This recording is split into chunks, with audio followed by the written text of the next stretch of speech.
প্ৰশ্নয়ে বহুত গুৰুত্ব আছে বুলি মই নাজানো মানে বা মই নাভাবো কাৰণ আজি ইমান বছৰ হাগ্ৰামা মহিলাই ডাঙৰীয়াই মিডিয়াত কথা কৈ আছে, মিটিঙত ভাষণ দি আছে, এইবিলাক চবে চাই আছে। এইবিলাকৰ কিবা গুৰুত্ব আছে জানো? কোনটো এটা কথাত কিবা মৰেলৰ কথা আছে, কোনটোৰ এটা আঁচনিৰ কথা আছে, কোনটো এটা মিছন ভিজনৰ কথা কয়, এই কথাবিলাকৰ একো ভ্যালু নাই। প্ৰমোদ বড়োই কান্দি আছে না হাঁহি আছে, এইটো ইয়াত কি প্ৰয়োজনীয়তা আছে?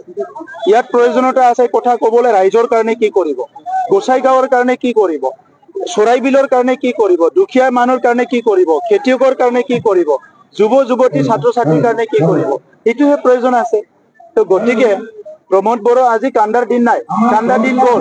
হাগ্ৰামা মহিলাৰী ডাঙৰীয়াৰ যেতিয়া চৰকাৰ আছিলে এই সময়টো চবৰৰ কাৰণে এটা কান্দাৰ সময় আছিল।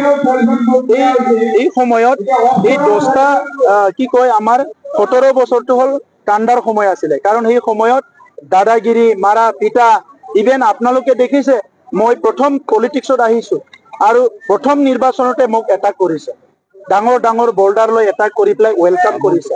মোৰ ঈশ্বৰ আছে কাৰণে, ভগৱান আছে কাৰণে মোৰ জীৱনটো নগ'ল। গতিকে আজি এই সময়টো কান্দা সময় আছিল। সেই সময়ত সিকিউৰিটি নহলে মিটিঙত যাব নোৱাৰে, এখন গাড়ী দি ওলাই গলে মাৰপিট কৰে। আজিতো আৰু কান্দাৰ দিন নাই, এতিয়াতো তেখেতে নিজেও মটৰচাইকেল লৈ ঘূৰিব পৰা হৈ গ'ল। মই যোৱা ইলেকশ্যন বিলাকত দেখিছো কেতিয়াবা ওদালগুৰিত এল্টো লৈ ঘূৰিছে অকলে অকলে, কিয় বা ঘূৰিছে নাজানো। ইমান বছৰ চিভ হোৱা মানুহ এজনে এল্টো গাড়ীত বা কিয় ঘূৰিব লগা হৈছে, মটৰচাইকেলত বা কিয় ঘূৰিব লগা হৈছে মইতো নাজানো। আমাৰতো এনেকা দিন অহা নাই আৰু আমিতো কলা গ্লাছ লগাই ঘূৰিব লগা হোৱা নাই। মই জীৱনত কোনোদিন কলা গ্লাছৰ গাড়ীতে উঠি পোৱা নাই, তেখেতেতো কলা গ্লাছত উঠিব লগা হৈছে। তো এনেকা কথাবিলাক হাগ্ৰামা মহিলাৰী বহুত প্ৰশ্ন আছে, সেইবিলাক আৰু পাতি লাভ নাই, সমনস্থ কৰিব নালাগে। বড়োলেণ্ড এটা শান্তি হৈছে, বড়োলেণ্ডত এতিয়া মানে সকলো জাতি জনগোষ্ঠীৰ মাজত ঐক্যতা এটা সমন্বয় ঘূৰি আহিছে, চবেই নিৰাপত্তা পাইছে আৰু উন্নয়নৰ পথেদি আগবাঢ়িছে। জাতি জনগোষ্ঠী এতিয়া মুখলৈ হাঁহি আহিছে। এটা জনগোষ্ঠীৰ মানুহে আনটো জনগোষ্ঠীৰ চকুৰে চাই চকু মানে স্মাইল কৰিবলৈ, হাঁহিবলৈ এটা পৰিৱেশ পাইছে। সেইটোৱে আমাৰ কাৰণে সবচে ডাঙৰ এচিভমেণ্ট। ৰাস্তা দলং বনাবলৈ বহুত বছৰ লাগিব। ভাৰত চৰকাৰে স্বাধীনতাৰ পৰা এতিয়ালৈকে ৰাস্তা দলং বনাই শেষ কৰিব পৰা নাই। বহুত দল আহিল গ'ল, এইটো টাইম লাগিব, কিন্তু মানুহৰ মুখত হাঁহি যে ঘূৰি আহিছে এইটোৱে সবচে ডাঙৰ এচিভমেণ্ট। এইবাৰৰ ইলেকশ্যনৰ আপোনালোকৰ মূল ইস্যু বা মূল কি কয় ৰাইজৰ আগত আপোনালোকে যাওক? ৰাইজৰ আগত কি কয় বুলি নহয়, ৰাইজে অলৰেডি আমাৰ লগত আছে, আমি ৰাইজৰ লগত আছো। আৰু 4 বছৰত কি কৰিছে এইটো আপোনালোকেও জানে, আমিও জানো, ৰাইজেও জানে।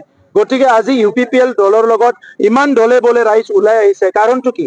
আৰু এটা জনগোষ্ঠীৰ নহয়, কিছুমানে ক'ব বিচাৰে আমাক বিশেষ জনগোষ্ঠীৰ ৰাজনীতি কৰিব লাগে, বিশেষ জনগোষ্ঠী থাকিব লাগে, এইটো জনগোষ্ঠীৰ লগত কথা পাতিব নালাগে, এইটো জনগোষ্ঠী যাব নালাগে। ৰাজনীতি তেনেকা কৰিব নোৱাৰে।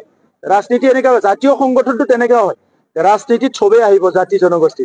গতিকে BTRত আমি কি বিচাৰিছো, এই যে 30-40 বছৰ ইমান দুখ বেদনাৰ মাজেৰে সময় কাটালে, এটা জনগোষ্ঠী আনটো জনগোষ্ঠী, এজন ব্যক্তি আনটো ব্যক্তিক ভয়কে সময় কাটাব লগা হ'ল, এইটো যে দূৰ হৈ গ'ল, সেইটো সবচে ডাঙৰ এটা ভাল ডেভেলপমেণ্ট। আৰু মানৱ সম্পদ উন্নয়নৰ কাৰণে, এটা অঞ্চল উন্নয়নৰ কাৰণে, এটা এৰিয়া ডেভেলপমেণ্টৰ কাৰণে ইয়াতকৈ ডাঙৰ এচিভমেণ্ট বা ডাঙৰ ডেভেলপমেণ্ট আৰু একো হ'ব নোৱাৰে।